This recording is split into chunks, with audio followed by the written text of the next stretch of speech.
نحمده ونصلي على رسوله الكريم اما بعد فاعوذ بالله من الشيطان الرجيم بسم الله الرحمن الرحيم رب اشرح لي صدري ويسر لي امري واحلل عقدة من لساني يفقهوا قولي السلام علیکم ورحمۃ اللہ وبرکاتہ۔ حدیث نمبر 32 ہے آج ہماری۔ لا تحقرن من المعروف شیئا، نیکی میں کسی بھی چیز کو حقیر نہ سمجھو۔ اس حدیث کو صحیح مسلم میں جو کتاب بنائی ہے وہ حسن سلوک، صلہ رحمی اور ادب کی کتاب ہے، اور اس کے اندر جس باب کے اندر یہ بیان کی گئی ہے حدیث، وہ ملاقات کے وقت کشادہ پیشانی کے ساتھ ملنا ہے۔ ابو ذر غفاری رضی اللہ عنہ سے روایت ہے کہ رسول صلی اللہ علیہ وسلم نے فرمایا، کسی بھی نیکی کو ہرگز حقیر مت جانو، خواہ یہ تمہارا اپنے بھائی کے ساتھ خوشباش چہرے کے ساتھ ملنا ہی کیوں نہ ہو۔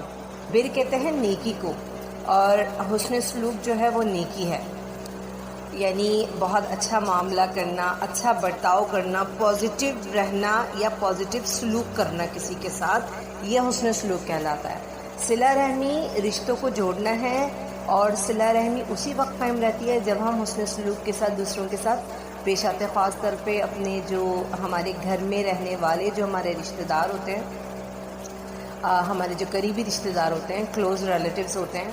اور ادب کیا چیز ہے؟ ادب ہر زندگی کے طور طریقے میں ہمیں ادب کی ضرورت پڑتی ہے، یعنی کہ انسان کے اندر اگر ادب ہوتا ہے تو وہ حسن سلوک کرتا ہے، اور حسن سلوک صلہ رحمی کو قائم رکھنے میں مدد دیتی ہے۔ اب جو حدیث ہم نے پڑھی ہے، حدیث نمبر 32، یہاں پہ بر کا لفظ نہیں آیا، صلہ رحمی کا لفظ نہیں آیا، اور یہاں پر ادب کا بھی لفظ نہیں آیا، بلکہ یہاں پہ آیا ہے معروف کا لفظ۔ معروف وہ چیز ہوتی ہے جو عرف میں ہو، یعنی کلچر کے اندر ہو۔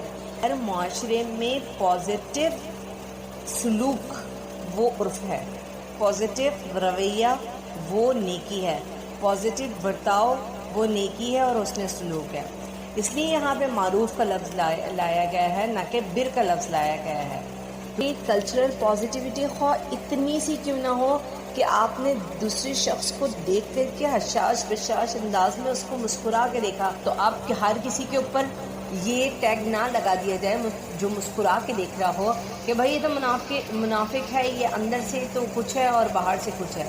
تو ایسا نہیں ہے، بعض اوقات سچویشنز کو ڈیل کرنے کے لیے آپ کو اس طریقے سے کرنا پڑتا ہے، خاص طور پہ جب ہم سسرالی رشتہ داروں کو ڈیل کر رہے ہوتے ہیں تو ہمیں یہ چیز کرنی پڑتی ہے۔ بعض اوقات ہمیں اپنے شوہر پہ غصہ آ رہا ہوتا ہے، بعض اوقات سسرالی رشتوں پہ غصہ آ رہا ہوتا ہے، بعض اوقات اپنے بہن بھائیوں پہ غصہ آ رہا ہوتا ہے، ماں باپ کو اپنے بچوں پہ غصہ آ رہا ہوتا ہے، لیکن وہ سچویشنز کو ڈیل کرنے کے لیے اپنے چہرے پہ مسکراہٹ رکھتے ہیں، تو یہ منافقت نہیں ہے۔ خلائی اور اخلاقی آداب والے کچھ کام میں سے ایک جو ہم کر سکتے ہیں اس کا ذکر اس حدیث میں کیا گیا ہے جو آج ہم نے پڑھی ہے، یعنی مسکرا کر کے دیکھنا، اور یہ بہت چھوٹا سا عمل ہے۔ مسکرا کے دیکھنا میں یہ بھی ہے کہ اس کے لیے جگہ چھوڑ دیں۔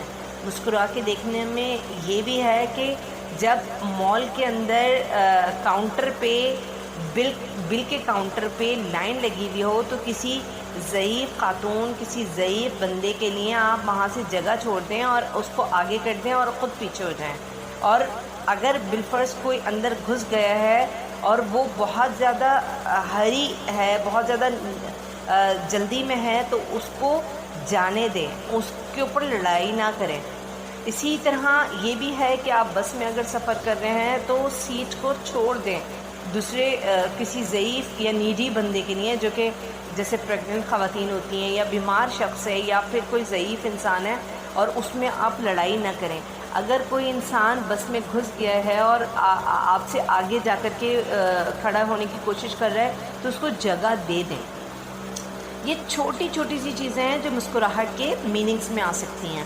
اور دوسری چیز، کسی بھی مسلمان بھائی کا دفاع کرنا، جو کہ ہم بالکل نہیں کرتے، بلکہ اگر کوئی 2-3 لوگ باتیں کر رہے ہوتے ہیں، ہم میں سے تمام، میں بھی، آپ بھی، تمام، ہم کیا کرتے ہیں، ہم ایک کے بجائے دو کے بجائے 4 کے ساتھ دے دیتے ہیں، اور ہم کسی بھی مسلمان بھائی کا دفاع کرنے کے بجائے مزید اس کی بے عزتی اور اس کی تحقیر کرنے میں پیش رہتے ہیں۔ اور تیسری چیز کیا ہے؟ کسی بھی انسان کی مدد کرنا، بھی جو بھی اس کی نیڈ ہے، وہ خواہ پیسے کی نیڈ ہو، خواہ اس کی اخلاقی نیڈ ہو، خواہ وہ ایک مشورے کی نیڈ ہو، خواہ وہ ایک کوئی بھی چھوٹی سے چھوٹی چیز یا بڑی سے بڑی چیز کی مدد ہو جو آپ کر سکتے ہیں، وہ خندہ پیشانی کے ساتھ وہ اگر آپ اس کی مدد کر رہے ہیں تو یہ ایک مسلمان کے لیے ایک تحفہ بھی ہے اور ایک خوشی کا سبب بھی ہے۔ جب ایک مسلمان کسی مسلمان کو کوئی خوشی دیتا ہے، کوئی تحفہ دیتا ہے، تو اللہ تبارک و تعالیٰ کے نزدیک یہ ایک بہت بڑی بات ہے اور ویلیویبل بھی ہے، اور بے شک یہ نامہ اعمال میں وزن پیدا کرنے والی چیز ہے۔ اللہ تبارک و تعالیٰ سے دعا ہے کہ اللہ تعالیٰ ہمیں چھوٹی چھوٹی نیکیاں چننے کی توفیق عطا فرمائے۔ ہمیں نہیں پتہ کہ آخرت میں ہمیں کس نیکی کی کب کس طرح ضرورت پڑ جائے۔ اللہم و بحمدک نشہد ان لا الہ الا انت نستغفرک و نتوب الیک۔ السلام علیکم ورحمۃ اللہ وبرکاتہ۔